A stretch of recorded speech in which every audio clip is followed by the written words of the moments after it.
Mamdani seems to be a growing influence across the nation. And again, like I stated at the start of the stream, Mamdani said, well, if Netanyahu comes to New York City, I am going to ensure that he is arrested. And Netanyahu is going to be coming to New York City very shortly. And in response, the mayor, Zoran, has said, I'm going to do work with our different criminal departments to see if we can have him arrested, where they would aim to have him sent to The Hague to persecute him for international crimes. Here's the thing, international crime isn't really real. Nobody actually respects it. In fact, the United States ourselves don't respect international crime. It only becomes real when it's used as political persecution. That's all it is. You never persecute your own generals. You persecute the enemy's generals. That's basic political and world war knowledge, you know? So, yeah, it's not real. There's an arrest warrant for Netanyahu. It's not legitimate, really. And look, I hate the guy as much as the next person, but it doesn't actually mean anything. So when Mamdani says that he's going to have him arrested, it's not about him actually having a desire to see Netanyahu thrown in jail, to see him tried for international crime. It's not about that at all. It's about garnering public support. It's like, hey, I'm willing to say this. I'm willing to be the guy who throws him in jail. But the only reason he feels comfortable saying it is because he doesn't actually have the power to do so. It's all a game, and that's something very important. That's something that is crucial for us to recognize. When politicians say things, it's not necessarily them saying they're going to do it. It's them saying it, to garner public support. And that's something that I think we have all had a very legitimate and solid understanding of for a great deal of time now. So Mamdani makes that statement, and then Netanyahu, it's announced that he's going to be coming to New York City, and Donald Trump feels the need to say, yeah, absolutely not. You're not going to fucking arrest him. Why? Because Netanyahu and Trump are allies. There's no way Trump would ever have Netanyahu tried for war crimes when he's our ally. Like I just said, international crime isn't real unless you want to politically persecute. Unless you win a war against somebody and you want to throw them in the Nuremberg trials.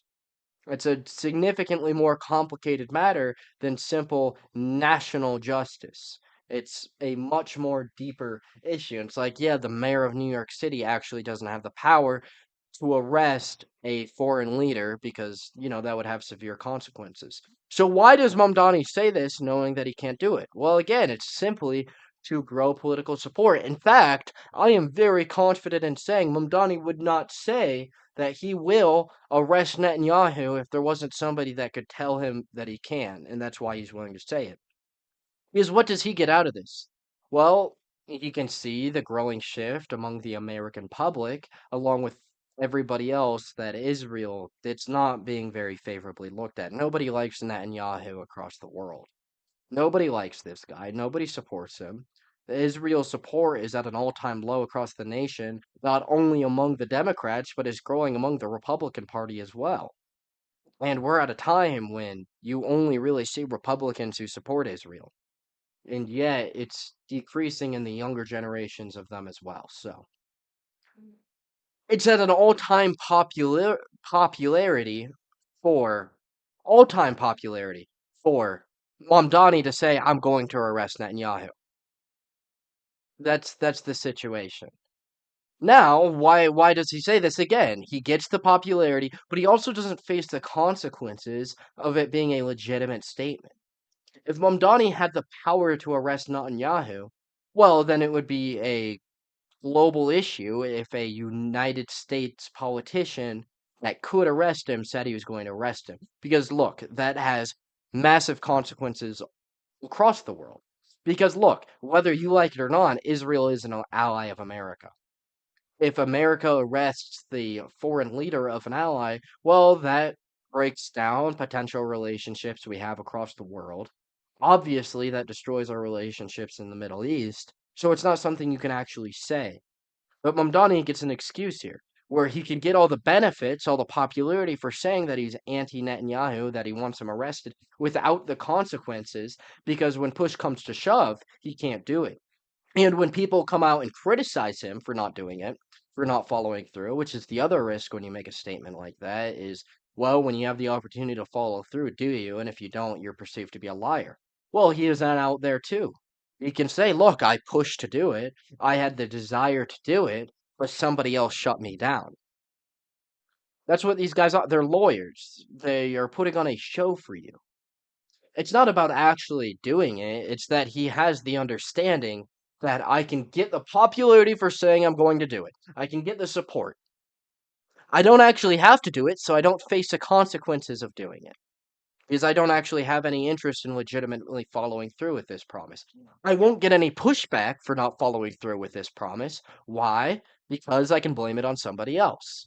I can say, well, I tried and Trump told me no, which also becomes something that he can weaponize against the Republican Party as a whole. It's something that they can use in the future. They can say, look, we, the Democrats, we tried to arrest him, but Trump said no. If the Democrats were in control and they had the chance to do it, they wouldn't do it either. But that won't be exposed because they're not. And that's one of the advantages of being the team that's playing on the underdog. You know, the team that's on the losing end of things currently. They get to say, we would do this, this, and this, but you guys wouldn't let us, even though they didn't actually have a legitimate interest to. It's the same thing they keep doing with trying to vote to end aid to Israel. It's not about an actual desire to do it. In fact, it's very likely that if they had the numbers to do it, they wouldn't even try to press it. But the losing end of things consistently will vote for things that are popular among the American people to grow support. It will tarnish the other side because they have to vote to reject it. And once they get in power, they just move away from it. Yeah, so that's the situation. Mamdani, it's a show. Everything about him is a show, and I think him even making this statement is a representation of that. He will say things that he knows he can't get done because he knows it will boost popularity, and he is also aware that he doesn't actually have a responsibility to go through with it because he doesn't have the power to go through with it. And that's something that's important to recognize among politicians. They will vote for things and say they'll do things only when they don't have the power to get it done.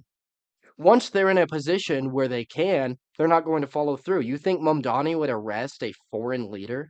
You think he would arrest not only a foreign leader, but a foreign leader of a country who is technically an ally of the United States if he had the power to? Absolutely not. There's not a chance in hell.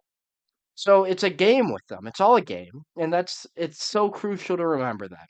So when whatever party is in the minority and they're voting for all these great things, don't be so fucking surprised when they don't go through with it when they're the party of the majority.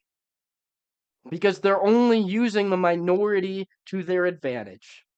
They're using the fact that they can vote for whatever they want and it won't have any consequences outside of boosting their public image.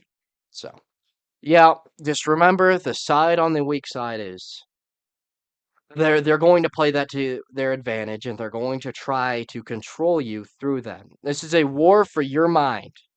Please remember that. Politics are a war for your mind. That's all it is.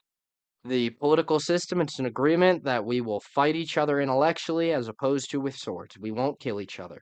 So that means everything that comes out of the political world, it's a war for your mind, a spiritual war. Amen. That's so true. So true. A spiritual war.